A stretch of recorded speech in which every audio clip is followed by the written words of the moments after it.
Welcome to our YouTube channel. साथी आज हामी यस भिडियोमा लोकसेवामा एकदमै काम लाग्ने महत्त्वपूर्ण नेपालको भौगोलिक सामाजिक र आर्थिक अवस्थाको बारेमा केही महत्त्वपूर्ण प्रश्न उत्तर लिएर हामीले उपस्थित भएका छौँ। अन्तसम्म भिडियो अवश्य नै हेर्नुहोला।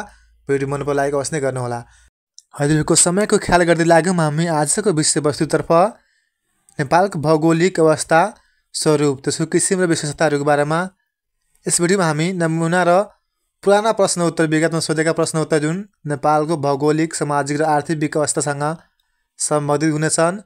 जस्तै कि प्रश्न नम्बर 1 रहेको छ, नेपालको भौगोलिक अवस्थितिका बारेमा छोटकरीमा लेख्नुहोस्। भने यसको हामीले उत्तर के लेख्छौँ भन्दाखेरि नेपालको भौगोलिक अवस्थिति, नेपाल पृथ्वीको उत्तरी गोलार्धमा एसिया महादेशको मध्य भागमा पर्ने भूपरिवेष्टित मुलुक हो। नेपाल 26 डिग्री 22 मिनट उत्तरी अक्षांशदेखि 30 डिग्री 27 मिनट उत्तरी अक्षांश र 80 डिग्री 4 मिनट पूर्वी देशान्तरदेखि 88 डिग्री 20 मिनट पूर्वी देशान्तरका बिचमा रहेको देश हो नेपाल। पूर्व, पश्चिम र दक्षिण सिमाना भारतसँग तथा उत्तरी सिमाना चीनसँग जोडिएको नेपालको कुल अन्तर्राष्ट्रिय सिमाना चाहिँ 2926 किलोमिटर रहेको छ भने जसमध्ये भारतसँग 1629 किलोमिटर र चीनसँग 1236 किलोमिटर जोडिएको छ सिमाना नेपालको। नेपाल समुद्र सतहदेखि 1127 किलोमिटर टाढा रहेको छ र नेपालको नजिकको समुद्र बङ्गालको खाडी हो। नेपालको कुल क्षेत्रफल 1,47,181 वर्ग किलोमिटर तपाईँलाई थाहा होला, जसमा 56,827 वर्ग माइल रहेको छ, जुन विश्वको कुल क्षेत्रफलको 0.03% र एसिया महादेशको 0.3% र दक्षिण एसियाको चाहिँ 2.82% हो।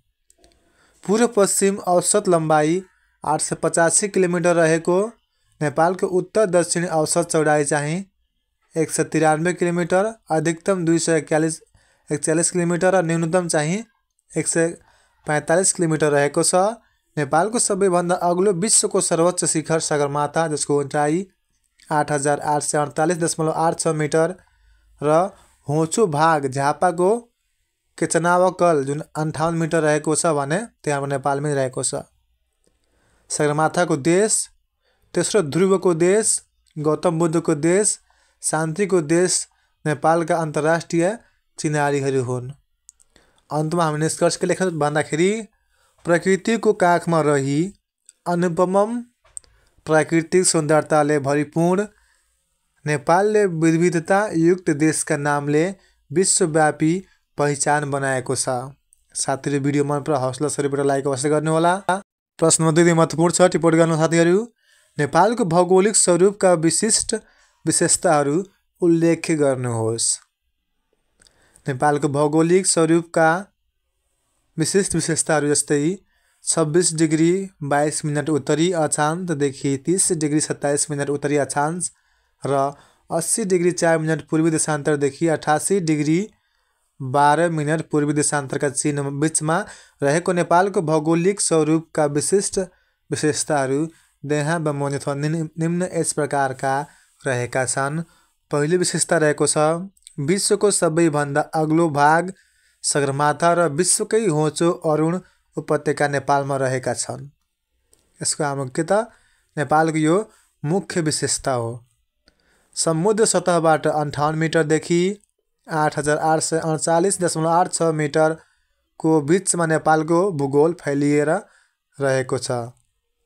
भूमध्य रेखादेखि ध्रुवमा बसोबास गर्ने मानिसहरू समेतको लागि नेपालको हावापानी र भूगोल अनुकूलित रहेको छ। नेपालको उत्तरी क्षेत्रमा अवस्थित अग्ला हिमालहरूले नेपाललाई मौसमी प्रतिकूलताबाट बचाएका छन्। यो विशेषता हो। अर्को विशेषता रहेको छ नेपालको भौगोलिक विविधताले अनुपम प्राकृतिक सौन्दर्यता प्राप्त भएको छ। नेपालको भौगोलिक विविधताका कारण हिमाली क्षेत्र पशुपालन, पहाडी क्षेत्र फलफुल खेती र तराई क्षेत्र अन्नको भण्डारको रूपमा स्थापित भएका छन्।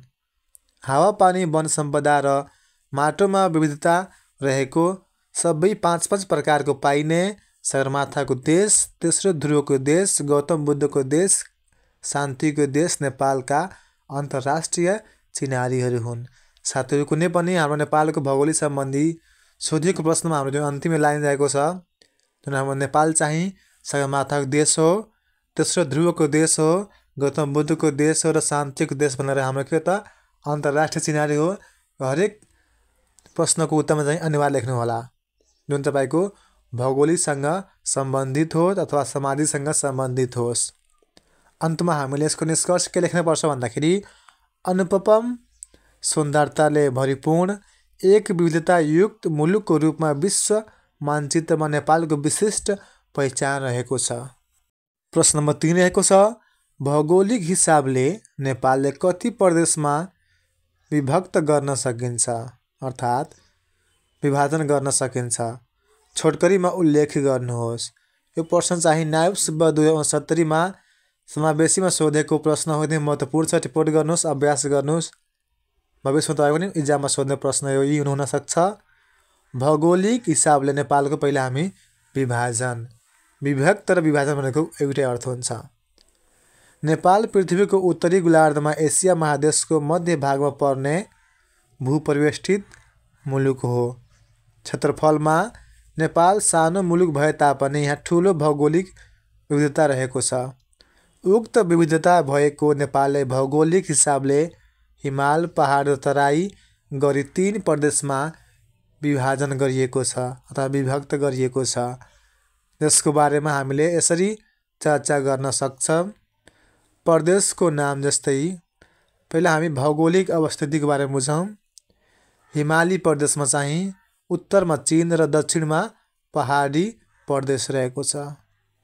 पहाडी प्रदेशमा चाहिँ भन्दाखेरि उत्तरमा हिमाली प्रदेश र दक्षिणमा तराई प्रदेश पर्दछ। भनेपछि पहाडी प्रदेश बिचमा हो, सबैले थाहा छ हैन। अब तराई प्रदेशको कुरा गर्दाखेरि उत्तरमा पहाडी प्रदेश र दक्षिणमा भारत पर्दछ। यो के भयो त भौगोलिक अवस्थिति भयो। त्यसै गरी जिल्लागत आधारमा क्षेत्रफल यसको हिमाली प्रदेशको 25.5%, पहाडी प्रदेशको 57.5% र तराई प्रदेशको चाहिँ 17% गरेर जम्मा के त नेपालको 100% जिल्लागत आधारमा क्षेत्रफल बाँडिएको छ। अब रहेको छ भौगोलिक क्षेत्रफल। हिमाली प्रदेश 15% छेकेको छ भने पहाडी 68% र तराई चाहिँ 17% ओगटेको छ। त्यसै गरी फैलावटको कुरा गर्ने हो भने हिमाली प्रदेश चाहिँ 3350 मिटरदेखि 8838.86 मिटरसम्म फैलावट भएको प्रदेश हो।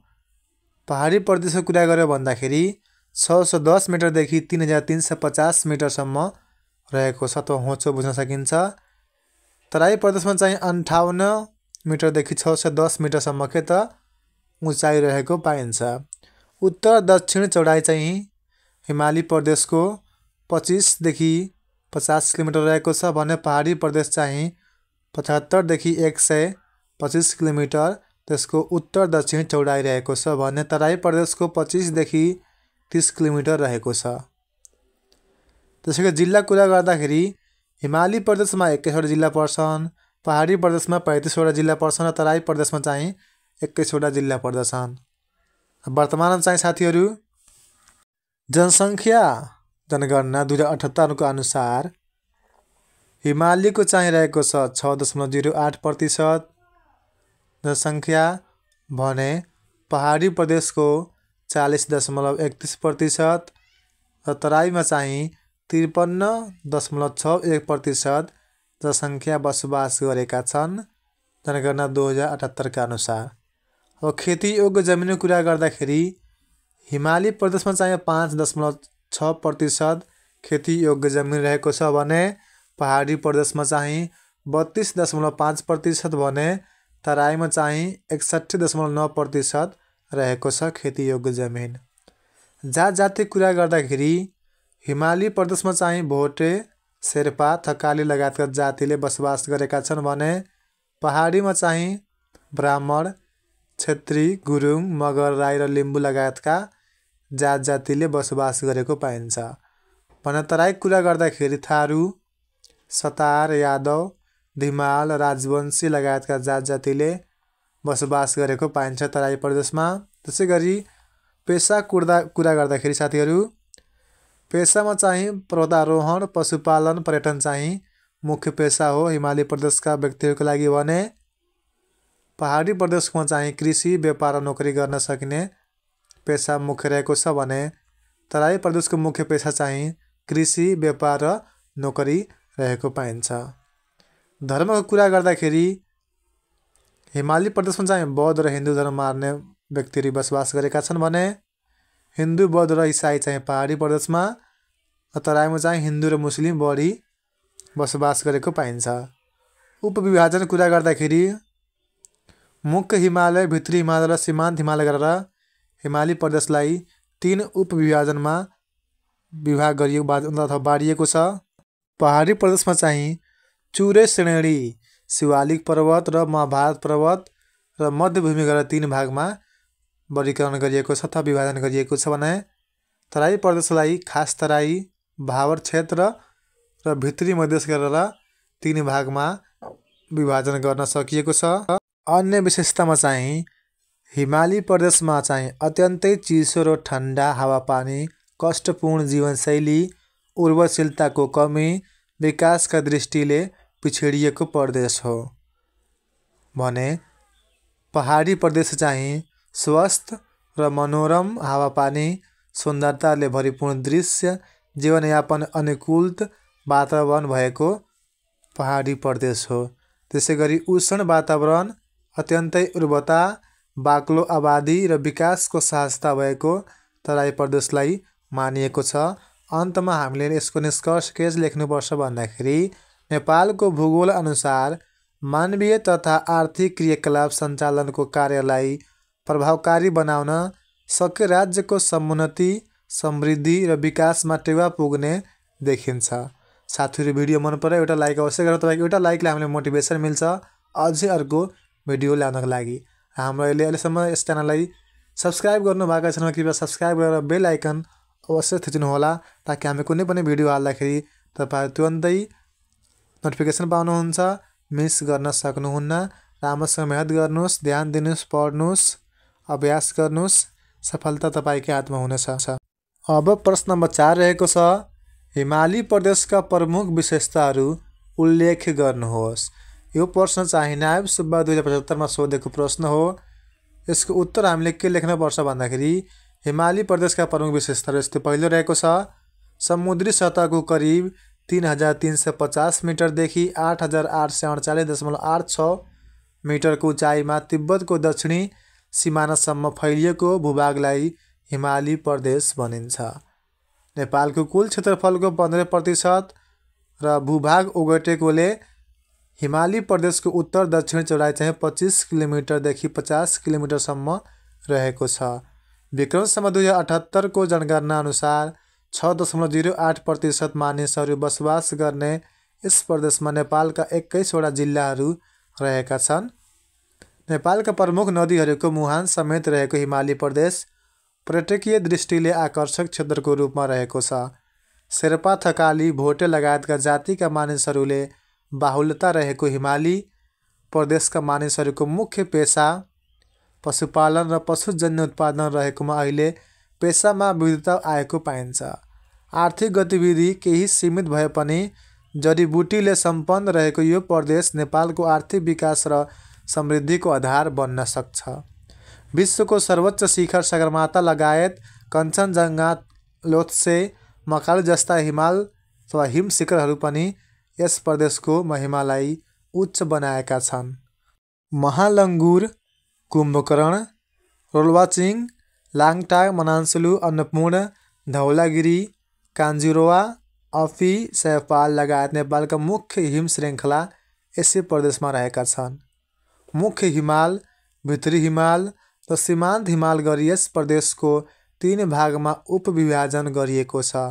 अन्तमा हामीले यसको निष्कर्ष के लेख्नुपर्छ भन्दाखेरि हिमाली प्रदेशमा उपलब्ध स्रोत साधनको प्रभावकारी उपयोग गर्न सके नेपाललाई विकास र समृद्धिको गन्तव्यमा सहजै पुर्याउन सकिन्छ।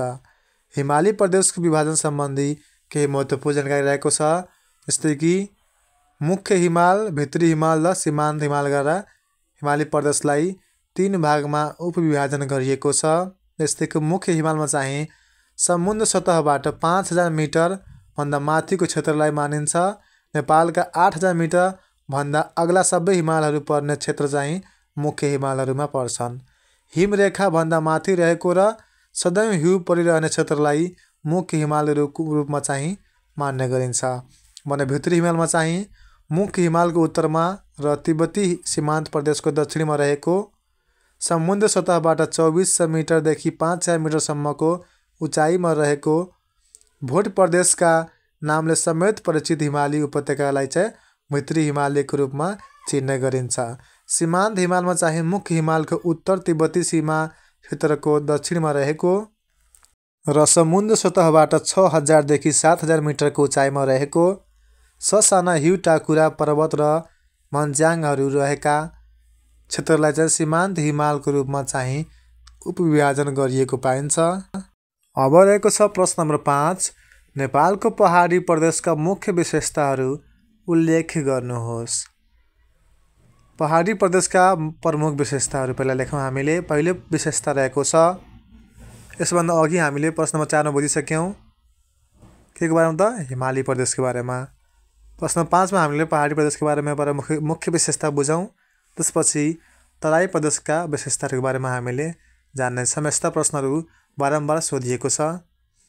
यो भिडियोमा तपाईँलाई हामीले नेपालको भौगोलिक सम्बन्धी सम्पूर्ण प्रश्न उत्तरलाई समेटेर एउटै भिडियोमा सम्पूर्ण उत्तरहरू लिएर हामी आएका छौँ।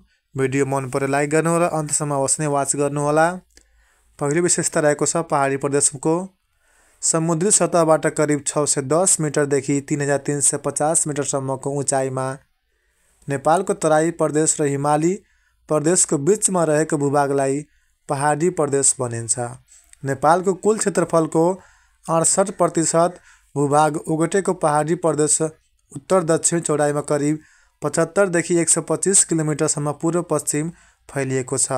विक्रम सम्वत 2078 को जनगणना अनुसार 40.31% मानिसहरू बसोबास गर्ने यस प्रदेशमा नेपालका 35 वटा जिल्ला रहेका छन्।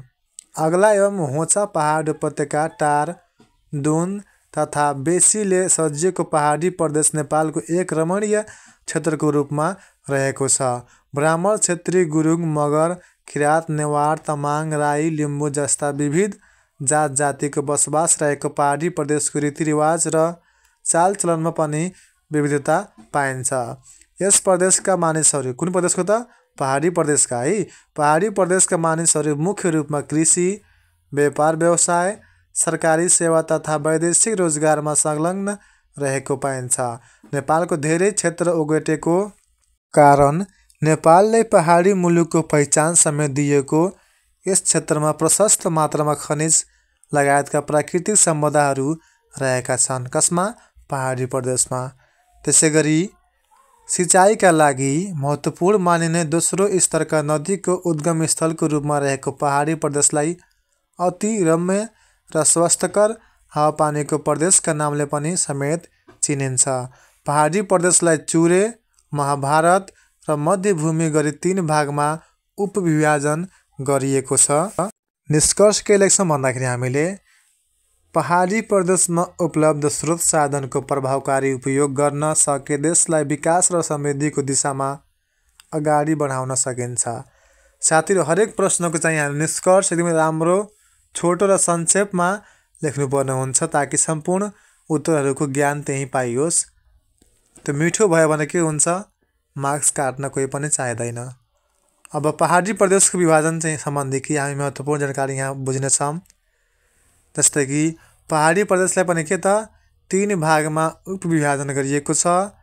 चुरे पर्वत श्रेणी, जसलाई शिवालिक श्रेणी पनि भनिन्छ, महाभारत पर्वत र मध्यभूमि गरेर 3 भागमा उपविभाजन गरिएको छ।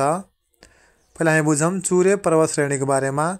पहाडी प्रदेशको सबैभन्दा दक्षिणमा अवस्थित तल्लो पर्वतीय क्षेत्र हो। चुरिया पर्वत र शिवालिक श्रेणीका नामले समेत चिनिने यस प्रदेशको विशेषता हो। समुद्र सतहबाट 610 किलोमिटरदेखि 1872 किलोमिटरसम्मको उचाइमा फैलिएको छ। अब रहेको छ महाभारत पर्वतको बारेमा। चुरे पर्वतको माथिल्लो भागमा पूर्व मेचीदेखि पश्चिम महाकालीसम्म फैलिएको क्षेत्र हो। होचो हिमालय, लघु हिमालय, मध्य हिमालयका नामले पनि समेत चिनिने महाभारत पर्वतलाई चिनिन्छ। जस्तै कि रहेको छ अब मध्यभूमि।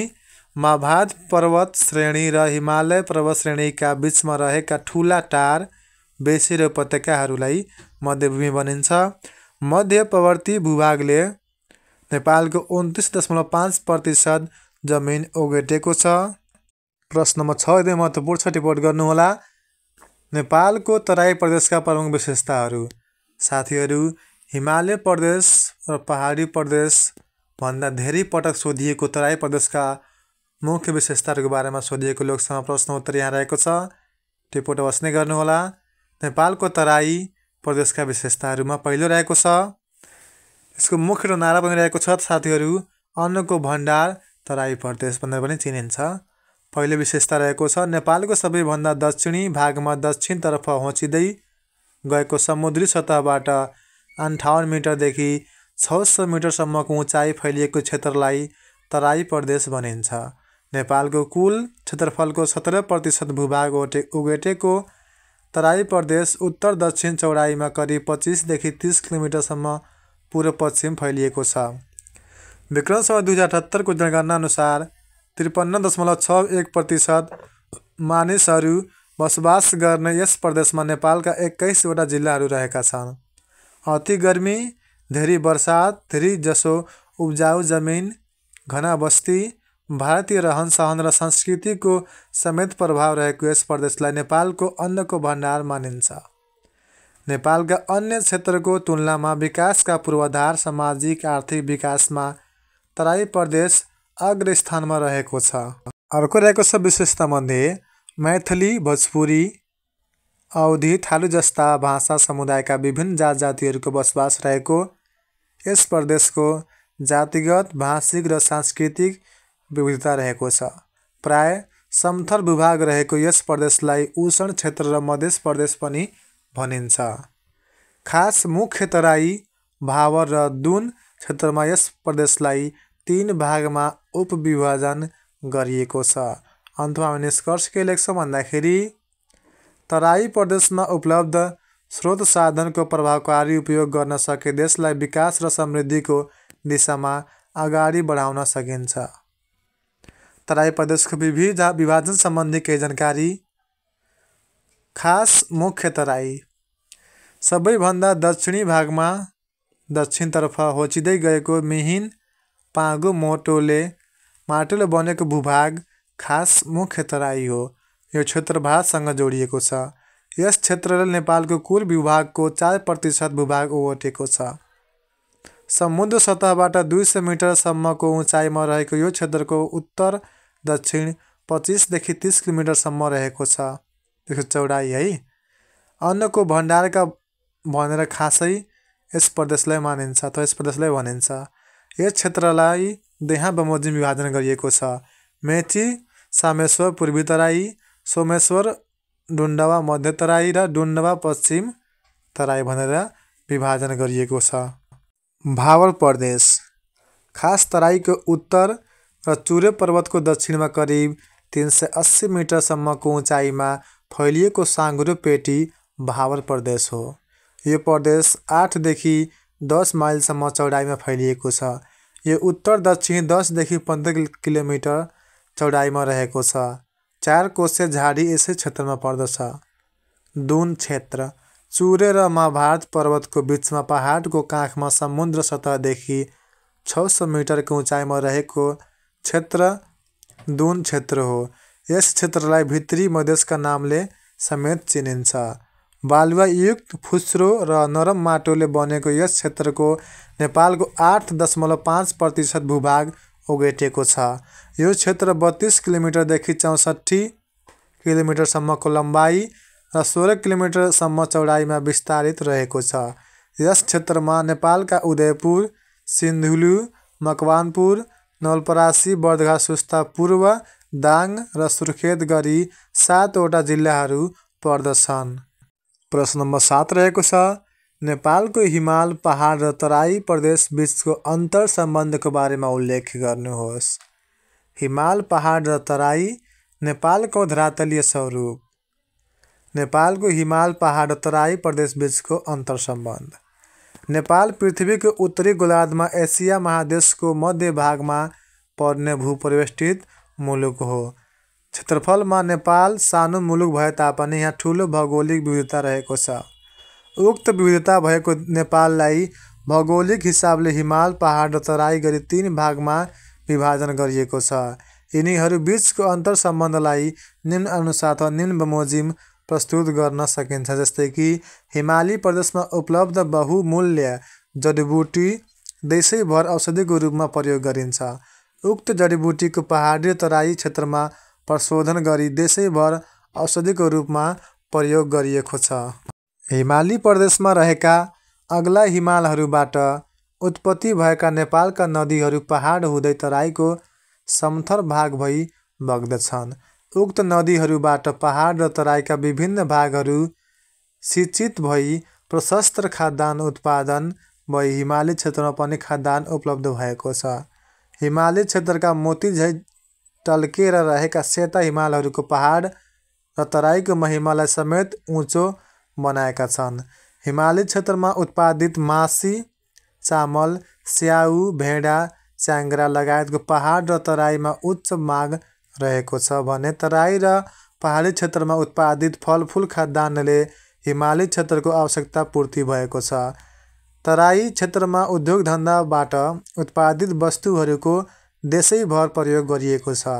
हिमाली क्षेत्रबाट अटल रूपमा बगी आएका नदीहरूबाट उत्पादित बिजुलीको देशैभरि उपयोग गरिएको छ। हिमाली क्षेत्रको चिसो छल्न मानिसहरू पहाड र तराईतिर झर्ने तथा पहाड र तराईका मानिसहरू गर्मी छल्न हिमालतिर जाने प्रचलन रहेको छ। नेपालको हिमाल पहाड र तराई तीनवटै क्षेत्रमा विभिन्न धार्मिक महत्त्व बोकेका महत्त्वपूर्ण स्थानहरू रहेका छन्, जसको दर्शन गर्न सबै क्षेत्रका मानिसहरू सबैतिर जाने गरेका छन्। निष्कर्ष के लेख्छ भन्दाखेरि मिठो नेपालको हिमाल पहाड र तराई क्षेत्र प्राकृतिक रूपमा नै एक अर्कासँग अन्तर सम्बन्धित रहेका छन्। प्रश्न नम्बर 8 रहेको छ अब प्रदेशगत आधारमा हिमाल पहाड र तराई क्षेत्रमा पर्ने जिल्लाहरूको नाम लेख्नुहोस्। नेपालका जिल्ला सङ्ख्या कति हो? 77। याद गर्नु होला है सानातिना कुराहरू। प्रदेशगत आधारमा हिमाल पहाड र तराई क्षेत्रमा पर्ने जिल्लाहरूको नाम। पहिला हामी हल्का केही व्याख्या गर्नुपर्ने हुन्छ। जस्तै कि भौगोलिक रूपमा हिमाल पहाड र तराई क्षेत्र विभक्त नेपाललाई राजनीतिक रूपमा 7 प्रदेश र 77 जिल्लामा विभाजन गरिएको छ। प्रदेशगत आधारमा हिमाल पहाड र तराई क्षेत्रमा पर्ने जिल्लाहरूलाई निम्न अनुसार प्रस्तुत गर्न सकिन्छ। जस्तै कि प्रदेश नम्बर 1 अर्थात् कोशी प्रदेशमा चाहिँ हिमालीमा चाहिँ 21वटा जिल्लाहरू रहेका छन् भने पहाडमा चाहिँ 35वटा जिल्लाहरू रहेका छन्। त्यसै गरी तराईमा चाहिँ 21वटा जिल्लाहरू मिलाएर के त कोशी प्रदेश रहेको छ। अर्थात् हिमालमा चाहिँ टोटल 7वटै प्रदेश मिलाएर चाहिँ हिमालमा 21वटा जिल्ला पर्छन् र पहाडीमा चाहिँ 7वटा प्रदेश मिलाएर 35वटा जिल्ला रहेका छ भने तराईको हिसाबले चाहिँ 7वटा प्रदेश मिलाएर 21वटा जिल्लाका टोटल्ली के त 77वटा जिल्लाहरू रहेका छन् हामीलाई थाहै छ। कोशीमा चाहिँ हाम्रो कुन जिल्ला पर्छन् त हिमालीमा चाहिँ ताप्लेजुङ, सङ्खुवासभा, सोलुखुम्बु र पहाडमा चाहिँ पाँचथर, इलाम, तेह्रथुम, धनकुटा, भोजपुर, ओखलढुङ्गा, उदयपुर र खोटाङ पर्दछन्। त्यसै गरी तराईमा चाहिँ झापा, मोरङ र सुनसरी चाहिँ गरेर हाम्रो कोशी प्रदेशका जिल्लाहरू रहेका छन्। त्यसै गरी मध्य प्रदेशमा चाहिँ हिमाली जिल्ला एउटा पनि छैनन्, पहाडी जिल्ला एउटा पनि छैनन्। त्यहाँ के छ मध्य प्रदेशमा मात्र तराई जिल्लाहरू रहेका छन् जुन सप्तरी, सिराहा, धनुषा, महोत्तरी, सर्लाही, रौतहट, बारा र पर्साहरू पर्दछन्। त्यसै गरी रहेको छ तेस्रोमा बागमती प्रदेश। बागमती प्रदेशमा चाहिँ हिमाली जिल्लामा चाहिँ दोलखा, सिन्धुली, रसुवा, रामेछाप र धादिङ पर्दछ भने पहाडी जिल्लामा चाहिँ काभ्रेपाल्चोक, नुवाकोट, सिन्धुली, मकवानपुर, काठमाडौँ, भक्तपुर र ललितपुर पर्दछन् भने तराईमा चाहिँ चितवन जिल्ला पर्दछ। अब रहेको छ प्रदेश नम्बर 4 अर्थात् गण्डकी प्रदेश। गण्डकी प्रदेशमा चाहिँ हिमाली जिल्लामा चाहिँ मनाङ, मुस्ताङ, गोर्खा र म्याग्दी पर्दछन् भने पहाडको जिल्लामा चाहिँ लमजुङ, तनहुँ, कास्की, स्याङ्जा पर्वत र बागलुङ पर्दछन् भने तराईमा चाहिँ नलपरासी, बर्दघाट, सुस्ता पूर्व पर्दछ। त्यसै गरी लुम्बिनी प्रदेशमा चाहिँ रुकुम पूर्व हिमालीमा चाहिँ पर्छ भने पहाडी जिल्लामा चाहिँ अर्घाखाँची, पाल्पा, गुल्मी, रोल्पा र प्युठान पर्दछन्। त्यसै गरी तराईमा चाहिँ रूपन्देही, कपिलवस्तु, बाँके, बर्दिया, दाङ र नलपरासी, बर्दघाट, सुस्ता पश्चिम चाहिँ लुम्बिनी प्रदेशको तराईमा पर्दछन्। त्यसै गरी प्रदेश नम्बर 6 अर्थात् कर्णाली प्रदेशमा चाहिँ हिमाली जिल्लामा चाहिँ जुम्ला, हुम्ला, मुगु, डोल्पा र कालीकोट पर्दछ भने पहाडीमा चाहिँ सुर्खेत, रुकुम पश्चिम, सल्यान, जाजरकोट र दैलेख पर्दछन् भने तराईमा जिल्ला चाहिँ कुनै पनि पर्दैनन्। त्यसै गरी सुदूरपश्चिममा चाहिँ हिमाली जिल्ला बाजुरा, बझाङ, दार्चुला भने पहाडी जिल्लामा चाहिँ डोटी, अछाम, बैतडी र डडेलधुरा पर्दछन् भने तराई जिल्लामा चाहिँ कञ्चनपुर र कैलाली पर्दछन्। प्रश्न नम्बर 9 स्थानीय सरकार सञ्चालन ऐन 2074 मा नेपालका जिल्लाहरूको विभाजन कसरी गरिएको छ? नेपालको जिल्ला सङ्ख्या कति हो? 77। स्थानीय सरकार सञ्चालन ऐन 2074 को अनुसूची 1 मा उल्लेख भए अनुसार नेपालका जिल्लाहरूको विभाजन निम्न अनुसार गरिएको छ। जस्तै कि हिमाली जिल्लाहरूमा ताप्लेजुङ, सङ्खुवासभा, सोलुखुम्बु, दैलेख, सिन्धुलीपाल्चोक, रसुवा, मनाङ, मुस्ताङ, डोल्पा, जुम्ला, मुगु, हुम्ला, कालीकोट र बाजुरा हुन् भने पहाडी जिल्लामा चाहिँ पाँचथर, इलाम, धनकुटा, भोजपुर, ओखलढुङ्गा, खोटाङ, काभ्रेन, पालनचोक, नुवाकोट, लमजुङ, तनहुँ, कास्की, स्याङ्जा पर्वत र बागलुङ पर्दछन् भने भित्री मधेसका जिल्लाहरूमा चाहिँ उदयपुर, मकवानपुर, चितवन, नवलपरासी, बर्दघाट, सुस्ता पूर्व, दाङ र सुर्खेत पर्दछन् भने तराई जिल्लाहरूमा चाहिँ झापा, मोरङ, सुनसरी, सप्तरी, सिराहा, धनुषा, महोत्तरी, सर्लाही, रौतहट, बारा, पर्सा, नवलपरासी, बर्दघाट, सुस्ता पश्चिम र अरू पनि पर्दछन् जुन हामीले अघि पढिसकेका छौँ। काठमाडौँ जिल्लाहरूमा चाहिँ काठमाडौँ र ललितपुर र भक्तपुर 3टा मात्र पर्दछन्। प्रश्न नम्बर 10 यदि महत्त्वपूर्ण छ टिप्पणी गर्नुहोला। नेपालको हिमाली, पहाडी र तराई प्रदेशको महत्त्वको उल्लेख गर्नुहोस्। अघि हामीले बुझ्यौँ विशेषताको बारे मात्र, यहाँ अब त्यसको महत्त्व लेख्नुपर्ने हुन्छ। समुद्री सतहको करिब 3350 मिटरदेखि 8848.86 मिटरको उचाइमा तिब्बतको दक्षिण सिमानासम्म फैलिएको भूभागलाई हिमाली प्रदेश भनिन्छ। यसको महत्त्व निम्नानुसार रहेको छन्। पहिलो महत्त्व रहेको छ हिमाली प्रदेशको नेपालको उत्तरी क्षेत्रको प्राकृतिक सिमानाको रूपमा कार्य गरेको हो। नेपालको पहिलो स्तरका नदीहरूको उद्गम स्थलको रूपमा रहेको छ। पर्यटकीय रूपमा महत्त्वपूर्ण आकर्षणको केन्द्रको रूपमा रहेको छ हिमाली प्रदेश। खानी तथा जडीबुटी भण्डारको रूपमा रहेको छ। पशुपालनको लागि अनुकूलित वातावरण रहेको र प्रशस्त चरण क्षेत्र तथा फाँटहरू रहेका छन्। कहाँ? हिमाली प्रदेशमा। मुलुकको आर्थिक विकास र समृद्धिमा टेवा पुर्याउने सम्भावना बोकेको पारिस्थितिक पद्धति र जैविक विविधताको दृष्टिकोणले महत्त्वपूर्ण रहेको बङ्गालको खाडी भन्दा आएको वायु नेपालका अग्ला र उच्च हिमालमा ठोकिएर वर्षा हुने गरेको हिउँदमा उत्तरबाट आउने चिसो हावालाई रोकेर नेपालमा धेरै चिसो हुनबाट बचाउन चाहिँ यसको के रहेको छ महत्त्व। कसको? हिमाली प्रदेशको। अब रहेको छ पहाडी प्रदेशको महत्त्व। समुद्री सतहबाट करिब 610 मिटरदेखि 3350 मिटरसम्मको उचाइमा नेपालको तराई प्रदेश र हिमाली प्रदेशको बिचमा रहेको भूभागलाई पहाडी प्रदेश भनिन्छ। एकदमै राम्रो छ, व्याख्या तपाईँले गर्नै पर्नुहुन्छ कुनै पनि प्रदेशको। नेपालको पहाडी प्रदेशको महत्त्वलाई निम्नानुसार लेख्न सकिन्छ। पहिलो महत्त्व रहेको छ पहाडी प्रदेशको बसोबासका लागि उपयुक्त हावापानीको क्षेत्रको रूपमा रहेको, रमणीय, मनोरञ्जनात्मक र स्वास्थ्य प्रवर्धक हावापानी रहेको, मनोरम र प्राकृतिक सुन्दरताको लागि आकर्षणको केन्द्रबिन्दुको रूपमा रहेको, पशुपालन तथा फलफुल खेतीका लागि अनुकूलित क्षेत्रको रूपमा रहेको, आकर्षक पर्यटकीय स्थलको रूपमा रहेको कुन त पहाडी प्रदेश। हिमाली प्रदेश र तराई प्रदेशलाई जोड्ने बिचको भूभागको काम गरेको, प्राकृतिक स्रोत र साधनले भरिपूर्ण रहेको, आर्थिक विकास र समृद्धिका लागि सम्भावना बोकेको महत्त्व रहेको छ पहाडी प्रदेशको। अब रहेको छ तराई प्रदेशको महत्त्व। नेपालको सबैभन्दा दक्षिणी भागमा दक्षिणतर्फ होचिँदै गएको समुद्री सतहबाट 58 मिटरदेखि 610 मिटरसम्मको उचाइ फैलिएको क्षेत्रलाई तराई प्रदेश भनिन्छ। नेपालको तराई प्रदेशको महत्त्वलाई निम्न अनुसार व्याख्या गर्न सकिन्छ अथवा उल्लेख गर्न सकिन्छ। पहिलो महत्त्व रहेको छ प्रशस्त र समथर तथा उर्वर भूमि रहेकोले नेपालको अन्न भण्डार मानिने यो क्षेत्रका जनताको जनजीवन सहज रहेकोले पूर्वाधार विकासको स्तर राम्रो रहनुका साथै थप विकासको लागि पनि सहज भूगोल रहेको, नेपालको औद्योगिक एवं व्यापारिक क्षेत्रको रूपमा रहेकोले मुलुकको कुल ग्राहस्थ्य उत्पादनमा सहयोग पुर्याउन सक्ने सम्भावना रहेकोले औद्योगिक क्षेत्रको विकास र विस्तारको प्रशस्त सम्भावना बोकेको, मुलुकको आर्थिक विकास र विस्तारमा योगदान गरेको। अन्तमा हामी निष्कर्ष के लेख्छौँ भन्दाखेरि भौगोलिक विविधता नेपालको पहिचान हो। उक्त विविधता अनुसार नेपालको विकास गरी मुलुकलाई समृद्ध बनाउन आजको आवश्यकता र चुनौती दुवै रहेको छ।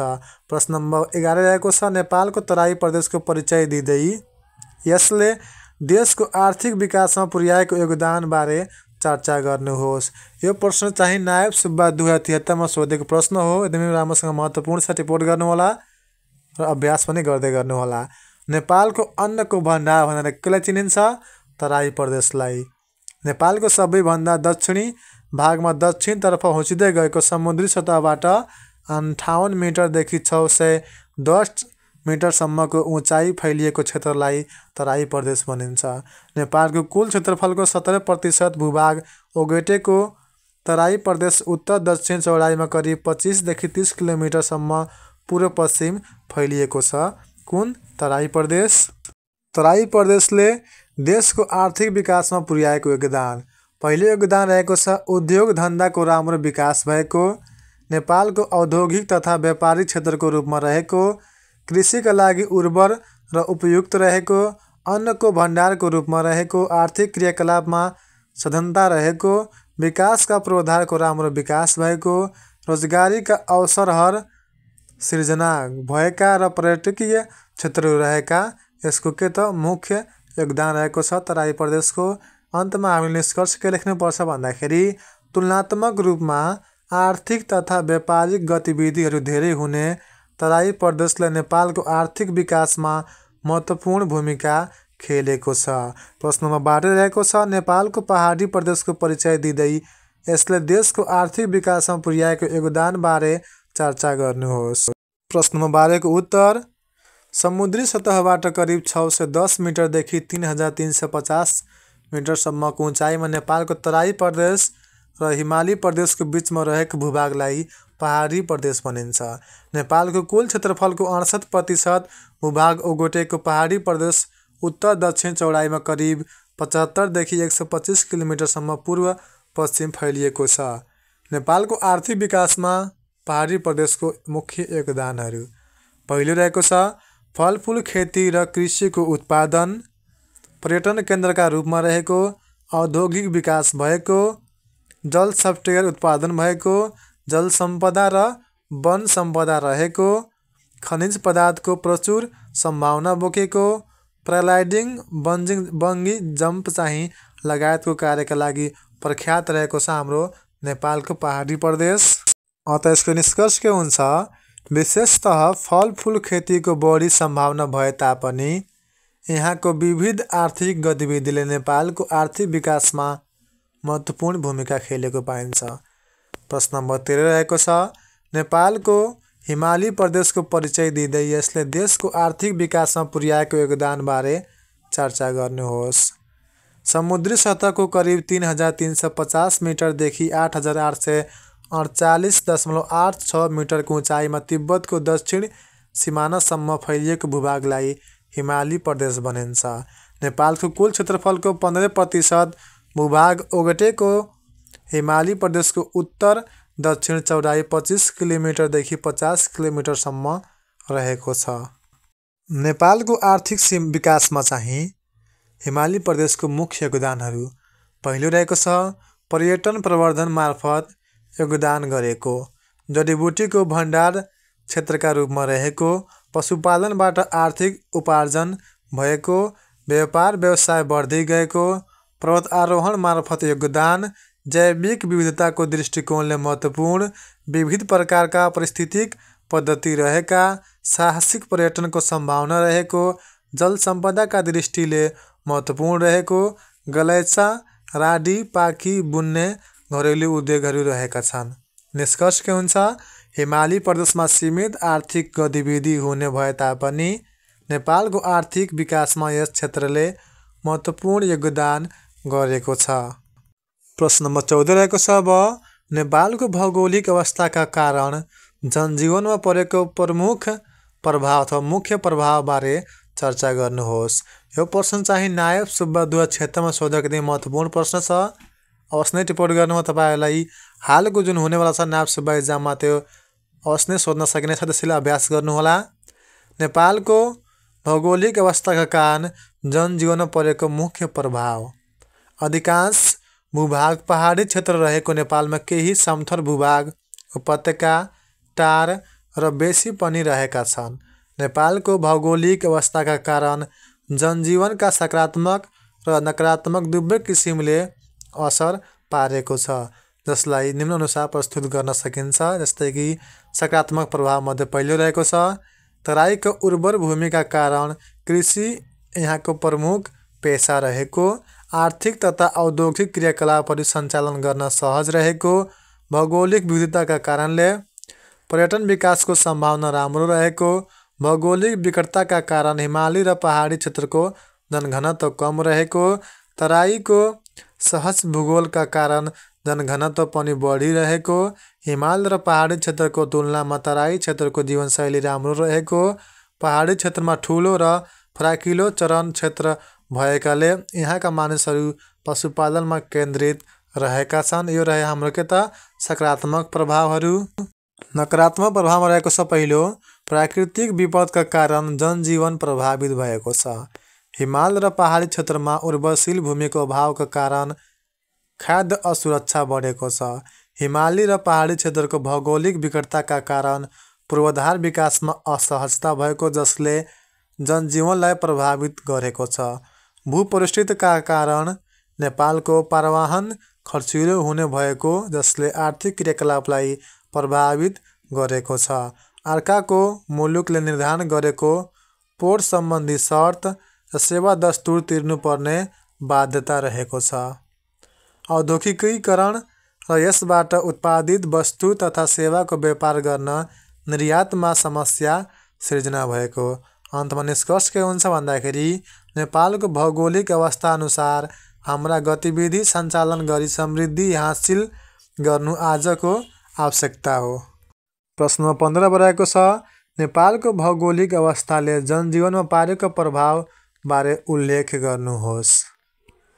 अधिकांश भूभाग पहाडी क्षेत्र रहेकोले नेपालमा केही समथर भूभाग, उपत्यका, टार र बेसी पनि रहेका छन्। नेपालको भौगोलिक अवस्थाका कारण जनजीवनमा सकारात्मक र नकारात्मक दुवै किसिमले असर पारेको छ। जस्तै कि हिमाली प्रदेशको जनजीवनमा पारेको प्रभाव।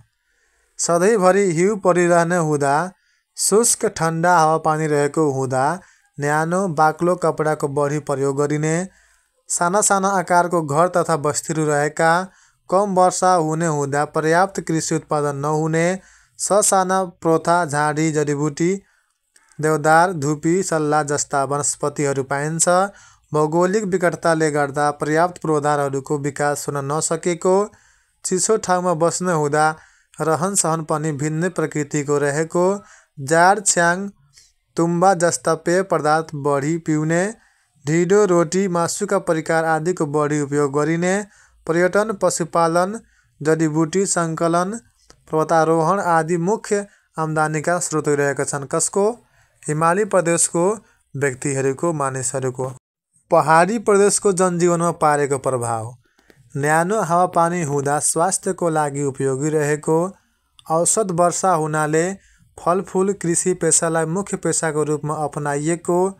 यहाँ बसोबास गर्ने मानिसहरूले दाउरा, सुरुवाल, कोट, कछाड, पटुका, टोपी, धोती जस्ता कपडाहरूको बढी प्रयोग गर्ने।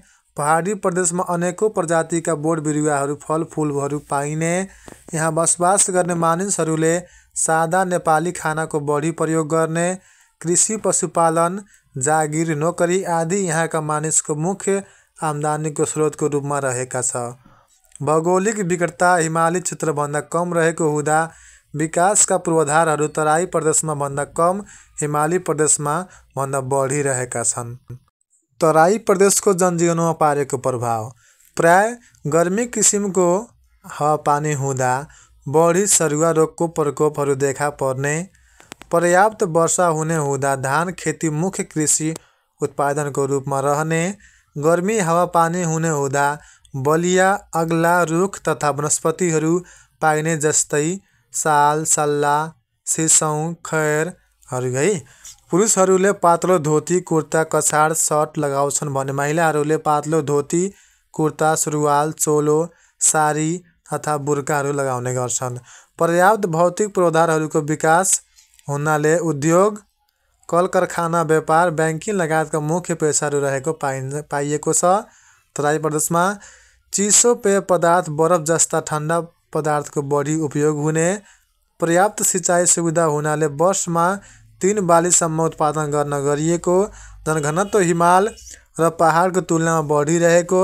अन्तमा निष्कर्ष के हुन्छ भन्दाखेरि साथीहरू, नेपाल भौगोलिक रूपमा विविधतायुक्त राष्ट्र हो। यहाँको भौगोलिक विविधता अनुसार जनजीवन पृथक पृथक रहेको भए तापनि एकअर्कोमा अन्तर्सन्धित रहेका छन्। प्रश्न नम्बर 16, नेपालको भौगोलिक अवस्थाको आर्थिक क्षेत्रमा कस्तो प्रभाव पारेको छ?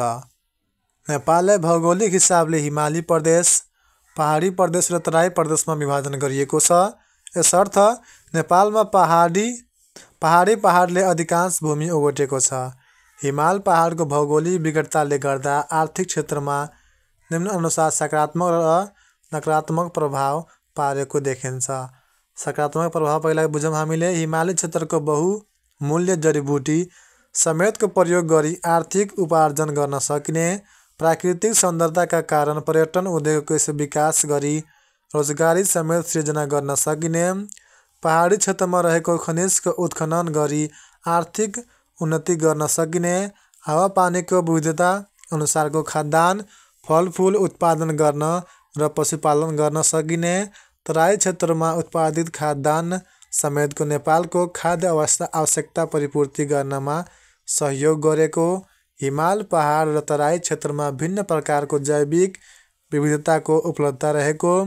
नकारात्मक प्रभाव रहेको छ। प्राकृतिक विपदका कारण जनजीवन प्रभावित भएकोले आर्थिक भार बढेको। हिमाल र पहाडी क्षेत्रमा उर्वरशील भूमिको अभावका कारण खाद्य असुरक्षा बढेको। हिमाली र पहाडी क्षेत्रको भौगोलिक विकटताका कारण पूर्वाधार विकासमा असहजता भएको। भूपरिस्थितिका कारण नेपालको परिवहन खर्चिलो हुने भएकोले जसले आर्थिक क्रियाकलापलाई प्रभावित गरेको छ। अर्काको मुलुकले निर्धारण गरेको पोर्ट सम्बन्धी शर्त र सेवा दस्तुर तिर्नुपर्ने बाध्यता रहेको।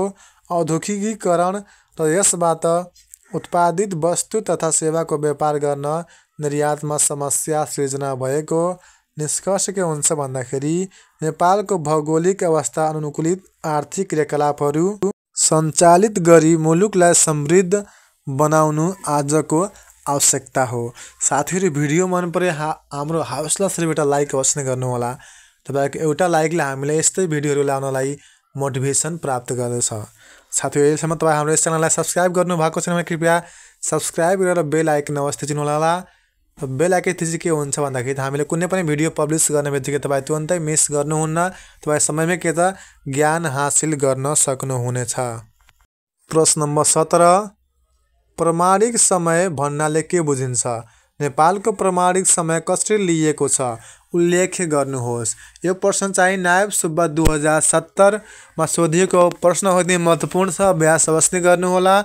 पहिला हामी बुझौँ प्रामाणिक समयको बारेमा। सन् 1884 बेलायतको ग्रिनविच हुँदै गएको 0 डिग्री देशान्तर रेखालाई आधार मानी निर्धारण गरिएको समयलाई प्रामाणिक समय अथवा स्ट्यान्डर्ड टाइम भनिन्छ। प्रामाणिक समयलाई अन्तर्राष्ट्रिय समय ग्रिनविच समयका नामले समेत सम्बोधन गरिन्छ। बेलायतको ग्रिनविचबाट पूर्व पश्चिम देशान्तर रेखा अनुसार हरेक मुलुकले आफ्नो समय निर्धारण गर्दछन्।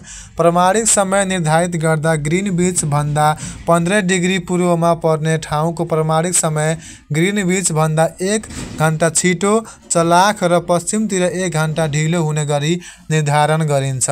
नेपालको प्रामाणिक समय गौरी शंकर हिमाललाई काटेर गएको 86 डिग्री 15 मिनट पूर्वी देशान्तर रेखाको आधारमा नेपालको प्रामाणिक समय निर्धारण गरिएको छ। विक्रम सम्वत 2042 साल वैशाख 1 गतेदेखि लागू गरिएको नेपालको प्रामाणिक समय ग्रिनविच मिन टाइम भन्दा 5 घण्टा 45 मिनट चलाक छिटो रहेको छ।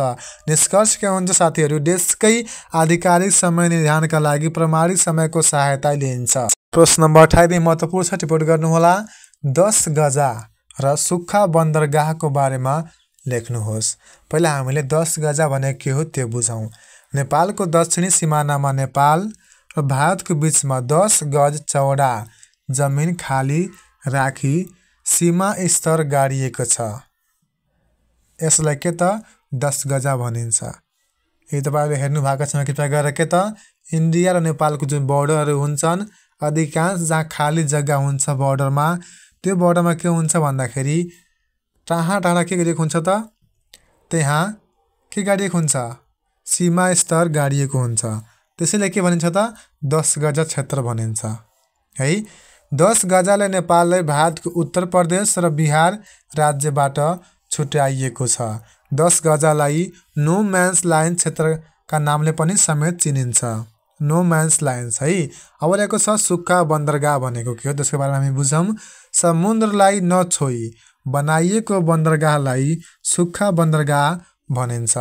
जमिनमा बनाइने सुक्खा बन्दरगाहलाई समुद्री किनारमा हुने बन्दरगाह सरहको सुविधा प्राप्त हुन्छ। भूपरिवेष्टित देशका लागि सुक्खा बन्दरगाह निकै नै लाभदायी हुन्छ। नेपालमा पनि यसको स्थापनाको प्रचलन बढेको छ। विक्रम सम्वत 2061 साउन 1 गतेदेखि नेपालमा चाहिँ वीरगञ्जमा सुक्खा बन्दरगाह सञ्चालनमा आएको हो। साथीहरू, तपाईँले को चाहिँ नेपालको वीरगञ्जमा भएको सुक्खा बन्दरगाह हेर्नु भएको छ कृपया कमेन्ट अवश्य गर्नुहोला। साथीहरू, तपाईँ कुन भिडियो तपाईँलाई राम्रो लाग्यो त्यो भिडियोको नाम पनि हामीले तपाईँहरूले के त यस भिडियोमा कमेन्ट गर्न सक्नुहुनेछ। र भिडियो मन परे हाम्रो मोटिभेसनको लागि एउटा लाइक अवश्य गर्नुहोला। राम्रोसँग तपाईँहरू आफ्नो इक्जामको तयारी गर्नुहोस्, धेरै मेहनत गर्नुहोस्, समयको सदुपयोग गर्नुहुन्छ भने तपाईँ साथी आज न भोलि सफलता तपाईँकै हातमा हुनेछ। त्यस्तै गरी साथीहरू, प्रश्न नम्बर 19 रहेको छ, विश्वको सर्वोच्च शिखर सगरमाथाको बारेमा लेख्नुहोस्। प्रकृतिको अनुपम उपहार हो नेपालको लागि के सगरमाथा। विश्वको सर्वोच्च शिखर सगरमाथा नेपालको सोलुखुम्बु जिल्लाको महालङ्गुर हिम श्रृङ्खलामा पर्दछ। यसको उचाइ चाहिँ सबैलाई थाहा होला होइन, 8848.86 मिटर रहेको छ। यो खुम्बु पासाङ लोहमु नगरपालिका वडा नम्बर 1 मा अवस्थित छ। यो हिमाल नेपाल र चीनको सिमानामा क्षेत्रमा रहेको छ। सन् 1956 मा नेपालका इतिहास शिरोमणि बाबुराम आचार्यले यस शिखरको नाम सगरमाथा नामकरण गरेका हुन्। महत्त्वपूर्ण छ, टिप्पणी गर्नु साथीहरू। यसभन्दा अगाडि यो शिखरको नाम पिक एक्स भी थियो। बेलायतका सर्वेयर जर्ज एभरेस्टले नेपालका हिम शिखरहरूको सर्वेक्षण गरेकाले सन् 1865 मा उनको नामबाट सगरमाथालाई माउन्ट एभरेस्ट नाम दिएको हो। सर्वप्रथम मे 29, 1953 मा नेपालका तेन्जिङ नार्गे शेर्पा तथा न्युजिल्यान्डका सर एडमन्ड हिलेरीले यो शिखरको सफल आरोहण गरेका हुन्। चिनिया भाषामा झोमलोङमा र तिब्बती भाषामा मिटिगुटी चाप्लोङ्गामा भनिने यस शिखरको आरोहण गर्ने प्रथम महिला जापानकी जुङको ताइबे हुन्। निष्कर्ष के हुन्छ सगरमाथा क्षेत्रको संरक्षण गर्दै यसको प्राकृतिक स्वरूपको संरक्षण गरी राज्यको शिर सदैव ठाडो बनाउनु आजको आवश्यकता हो। प्रश्न नम्बर 20 रहेको छ नेपालमा रहेका 8000 भन्दा अग्ला हिमालहरूको नाम लेख्नुहोस्। लुम्बिनी प्रदेश 5औं तहमा चाहिँ 2079 सालमा सोधेको प्रश्न यो। नेपालको अनुपम सुन्दरताको आधार हिमाल। नेपालमा 8000 मिटर भन्दा अग्ला हिमाल 8वटा रहेका छन्। राम्रो ट्रिक छ है। 8000 भन्दा अग्ला हिमाल चाहिँ 8वटा नेपालमा रहेका छन्। 8 राम्रोसँग ध्यान दिनु होला है। उक्त हिमालहरूको नाम, अवस्थित हिमश्रृङ्खला, उचाइ र जिल्लाको नाम अनुसार हामीले हेर्न सकिनेछ। जस्तै कि सगरमाथा शिखर, यो चाहिँ यसको हिमश्रृङ्खला चाहिँ खुम्बु अर्थात् महालङ्गुर हो। यसको उचाइ कति छ भन्दाखेरि 8848.86 मिटर। यो कुन जिल्लामा पर्छ त? सोलुखुम्बुमा। टिप्पणी गर्नु साथीहरु है। कञ्चनजङ्घा, कञ्चनजङ्घा चाहिँ हिमश्रृङ्खला कञ्चनजङ्घामै पर्ने गर्छ, जसको उचाइ रहेको छ 8586 मिटर। यो चाहिँ ताप्लेजुङ जिल्लामा पर्दछ कञ्चनजङ्घा शिखर। तेस्रोमा रहेको छ शिखर अथवा हिमाल मध्ये लोहोत्सो हिमाल। यो चाहिँ खुम्बु अथवा महालङ्गुर जुन हाम्रो छ नि सगरमाथा त्यो र यो दुईटैको त एउटै हिमश्रृङ्खलामा पर्दछ, जसको उचाइ रहेको छ लोहोत्सेको 8516 मिटर। यो चाहिँ सोलुखुम्बु जिल्लामा पर्दछ। मकालु हिमाल, मकालु हिमाल चाहिँ यसको हिमश्रृङ्खला कुम्भ वर्ण रहेको छ, जसको उचाइ 8463 मिटर रहेको छ र मकालु हिमाल चाहिँ सङ्खुवासभा जिल्लामा पर्दछ। अब रहेको छ च्वेउ हिमाल। यसको हिमश्रृङ्खला चाहिँ खुम्बु 8201 मिटर, सोलुखुम्बुमा चाहिँ जिल्लामा यो हिमालय पर्दछ। अर्को रहेको छ धौलागिरी हिमालय, जुन चाहिँ धौलागिरी हिमश्रृङ्खला अन्तर्गत पर्दछ, जसको उचाइ चाहिँ 8167 मिटर रहेको छ, जुन म्याग्दी र मुस्ताङ दुवै जिल्लालाई छोएको छ। त दुवै जिल्लामा चाहिँ त्यो धौलागिरी हिमाल चाहिँ फैलिएको छ। मनान्सलु हिमाल, मनान्सलु हिमाल चाहिँ मनान्सलु हिमश्रृङ्खला अन्तर्गत पर्ने हिमाल हो। यो चाहिँ 8163 मिटर रहेको उचाइ छ, जुन चाहिँ गोर्खा जिल्लामा अवस्थित रहेको छ। अब रहेको छ 8औंमा चाहिँ अन्नपूर्ण हिमाल। अन्नपूर्ण हिमाल अथवा शिखर चाहिँ अन्नपूर्ण हिमश्रृङ्खला अन्तर्गत नै पर्दछ, जुन 8091 मिटर उचाइ रहेको छ, जुन चाहिँ हाम्रो कास्की जिल्लामा चाहिँ यो हिमाल रहेको छ, जुन फेवाताल नजिकै रहेको छ साथीहरु। यदि महत्त्वपूर्ण टिप्स छ तपाईको लागि। नेपालमा 8000 भन्दा उचाइ भएको 8वटा मात्र हिमाल रहेको छन्, जसको बारेमा हामी यहाँ बुझिसकेका छौँ। निष्कर्ष के लेख्ने भन्दाखेरि विश्वमा नेपालको हिमालको देशको पहिचान रहेको छ। भिडियो मन परे लाइक अवश्य नै गर्नुहोला। अन्य भिडियो हेर्नलाई हाम्रो के त च्यानललाई सब्स्क्राइब गरेर बेल आइकन अवश्य थिच्नु हुने आशा राखेका छौँ। प्रश्न नम्बर 21 मध्यवर्ती राज्य भनेको के हो? यस्ता राज्यहरूले के कस्ता समस्याहरू भोग्नु पर्दछ? नेपाललाई मध्यवर्ती राज्य बन्नुका कारणहरू उल्लेख गर्नुहोस्। मध्यवर्ती राज्यको बारेमा पहिला हामी बुझौँ। ठुला राज्यहरूका बीचमा अवस्थित सानो राज्यलाई मध्यवर्ती राज्य भनिन्छ। नेपालको भौगोलिक अवस्थिति चीन र भारतको बीचमा सीमावर्ती राज्यहरूको क्षेत्रफल शक्ति समेतको आधारमा नेपाल एक मध्यवर्ती राज्य हो। मध्यवर्ती राज्यका अवसर र चुनौती दुवै हुन्छन्। नेपालले पर्यटन उद्योग, वैदेशिक रोजगार, व्यापारको विस्तार जस्ता अवसरहरू पाएको छ भने सिमानामा खुला हस्तक्षेप लगायत चुनौतीहरू पनि बेहोर्नु परेको छ। मध्यवर्ती राज्यका समस्याहरू।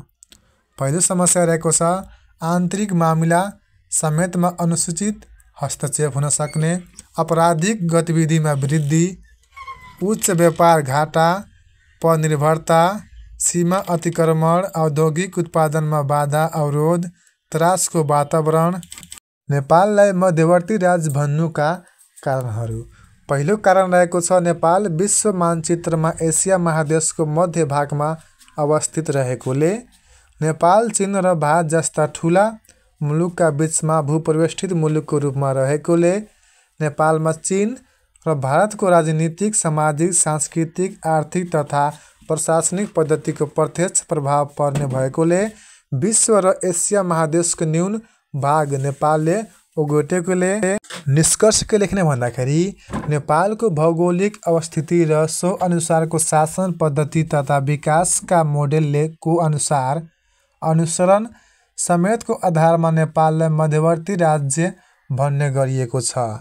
मध्यवर्ती राज्यले भोग्ने गरेका चुनौतीलाई अवसरमा बदल्दै यसका फाइदा लिन राज्यमा दिगो शान्ति, सुशासन, विकास र समृद्धिलाई संस्थागत गर्नु आजको आवश्यकता हो।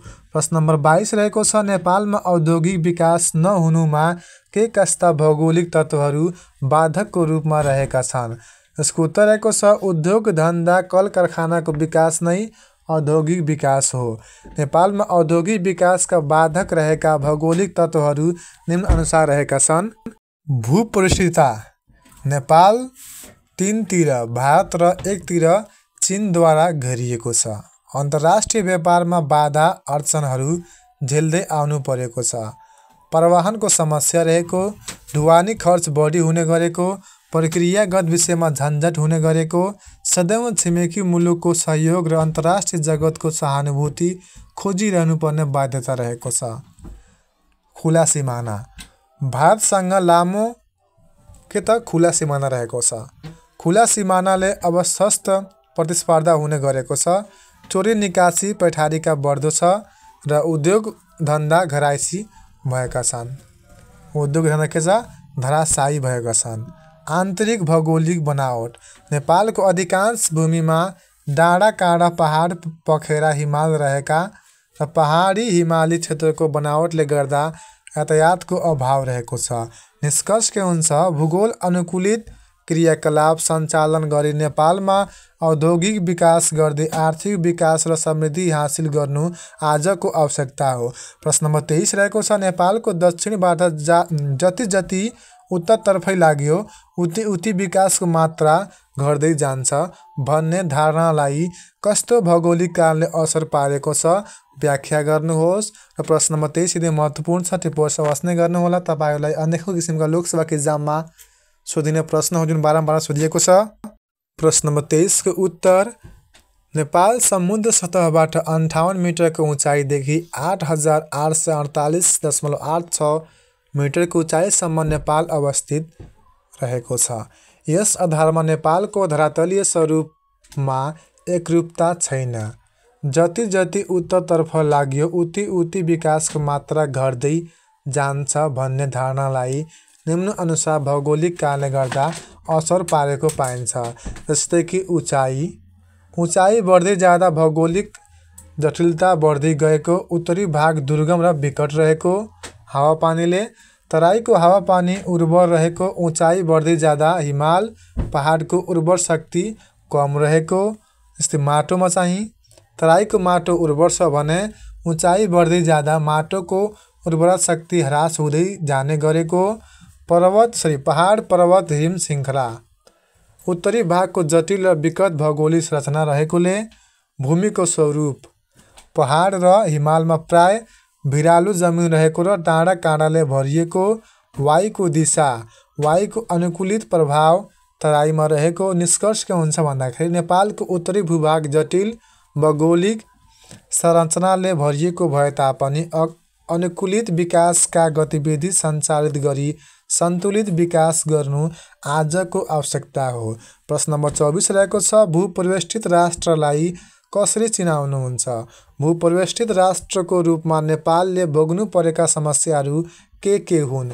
उल्लेख गर्दै यस्ता राष्ट्रका अधिकारका सम्बन्धहरूको बारेमा के त व्याख्या गर्नुहोस् अर्थात् लेख्नुहोस्।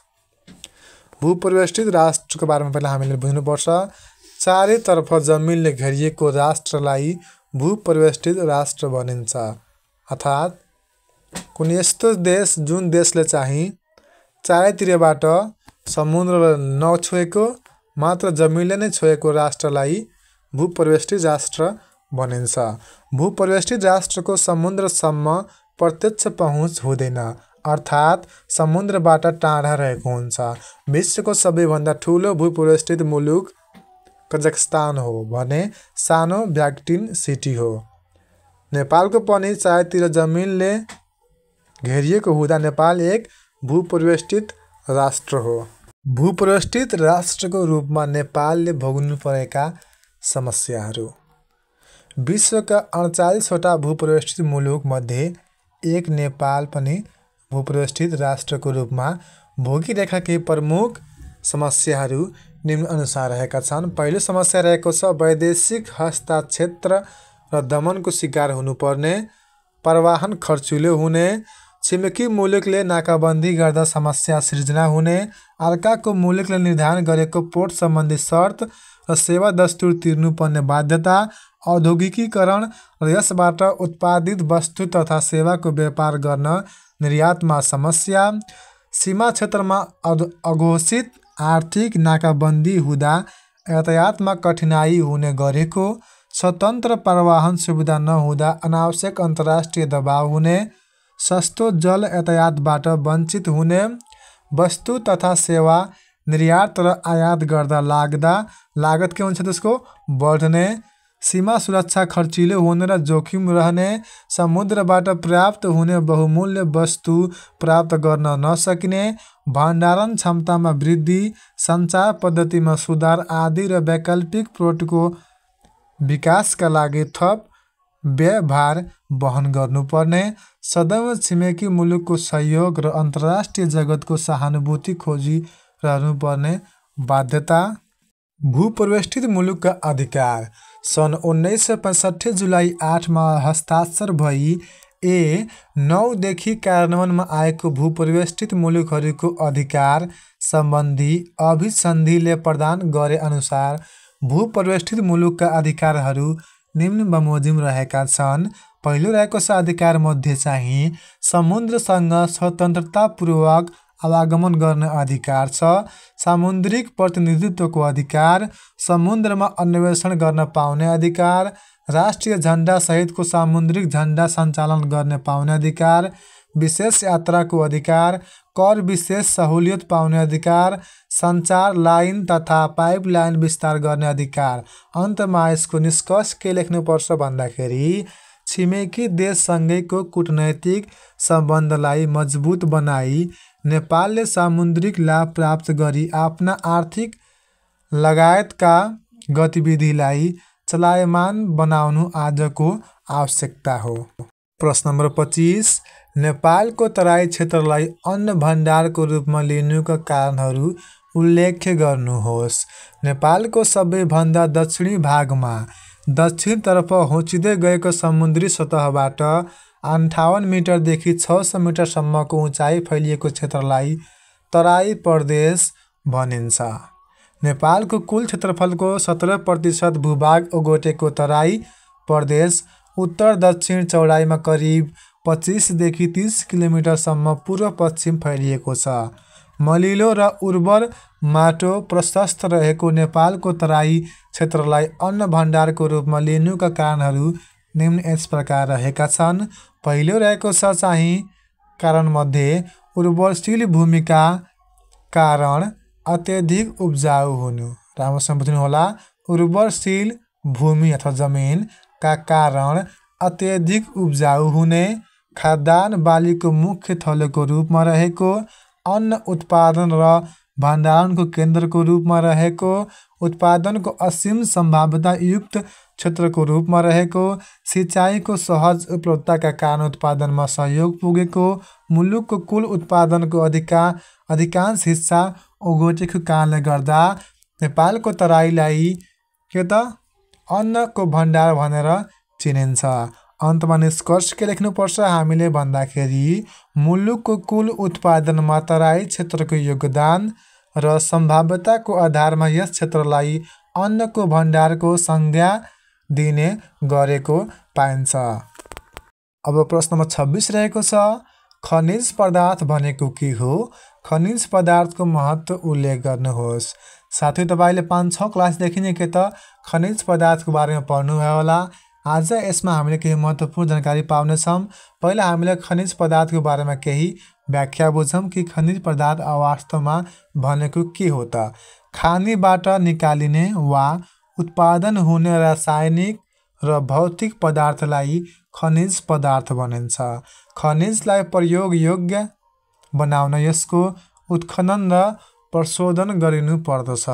नेपालमा उत्खनन र प्रशोधन सम्बन्धी कार्यलाई प्रभावकारी बनाउन विक्रम सम्वत 2024 सालमा भौगोलिक विभागको स्थापना गरिएको पाइन्छ। फलाम, तामा, अभ्रक, चुनढुङ्गा, सिसा जस्ता पेट्रोलियम पदार्थ, सुन, कोबाल्ट, सोडा आदि नेपालमा पाइने प्रमुख खनिज पदार्थहरू हुन्। अब खनिज पदार्थको महत्त्व हामी बुझौँ। पहिलो महत्त्व रहेको छ खनिज पदार्थमा आधारित उद्योग धन्दाको विकास गर्न। खनिज पदार्थबाट कृषि सामग्रीको निर्माण गरी कृषिमा विकास गर्न। खनिजको प्रयोग गरी यातायातका साधनहरू बनाउन। खनिज सम्बन्धी उद्योगहरूको विकास गरी रोजगारीका अवसर सिर्जना गर्न। खनिजजन्य सामग्रीहरूको बिक्री वितरणबाट राज्यको राजस्व सङ्कलनमा वृद्धि गर्न। मुलुकको दिगो आर्थिक वृद्धि र विकास गरी समृद्ध राज्य निर्माण गरेर हाम्रो देश नेपालको त्यसको राजस्व पनि वृद्धि हुन्छ र हाम्रो देश विकासमा पनि महत्त्वपूर्ण सहयोग पुग्नेछ। निष्कर्ष रहेको छ खनिज पदार्थको बहुआयामिक उपयोग गरी मुलुकको आर्थिक समृद्धि हासिल गर्न सकिन्छ। साथीहरू भिडियो मन परेको त हाम्रो मोटिभेसन हौसला बढाउनलाई एउटा लाइक मात्र गरिदिनु होला।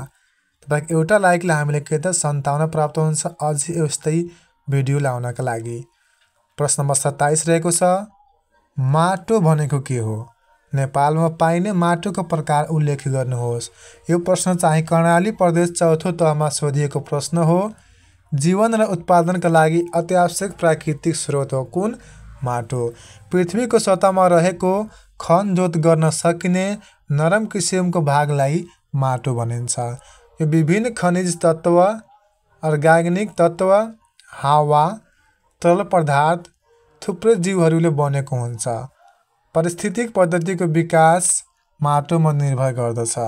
माटोमा पानी र पौष्टिक तत्त्वहरू हुन्छन् जसले हामीलाई खाना उत्पादन गर्न, पशुहरू बढाउन, बोट बिरुवाहरू हुर्काउन तथा पानी र खनिजहरू प्राप्त गर्न अनुमति दिन्छ।